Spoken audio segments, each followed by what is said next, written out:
Now to doom scrolling on social media. It got even darker during the election cycle, right? Now political polarization is reaching new heights with people picking partisan fights behind a keyboard.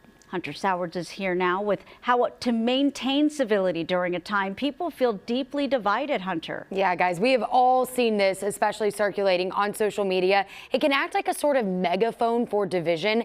It's changed how we talk about our differences. It's even changed how we relate to our fellow Americans.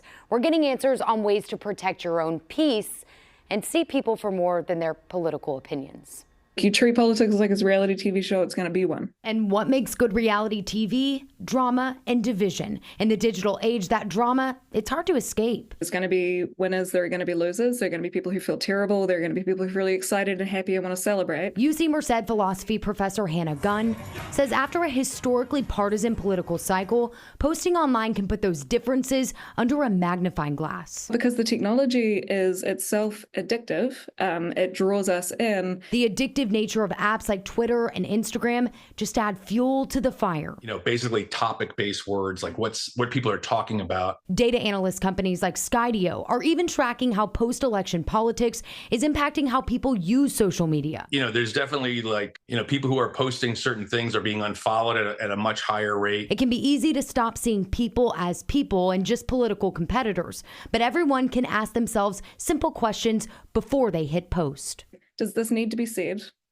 Does it need to be said right now? And does it need to be said by me? Right? I mean, those are things that can be helpful. Like, what am I putting out there? What's the goal of my sharing what I'm thinking? Before the election, a poll from the American Psychological Association found more than 7 in 10 adults were stressed over the future of the nation. I think we often need reminders that it can be important to relate to one another directly, not politically. Sometimes taking a break from the apps can be enough to gain that perspective, spending time doing things you've always loved to do away from the screen. You could pick something else.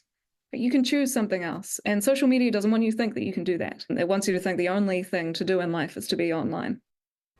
We've all been sucked in for hours just scrolling on those devices. Her advice is to get out in the community, spend time around people you may not know, but to steer clear of those political conversations, because we know that's when things usually take a turn. We were all taught, or hopefully when we were kids, to think before we spoke. Right. That same rule doesn't apply for so many when they just can type it and before they think about it. And hide behind a screen. Exactly. That anonymity is Exactly. also making it just so polarizing. Right.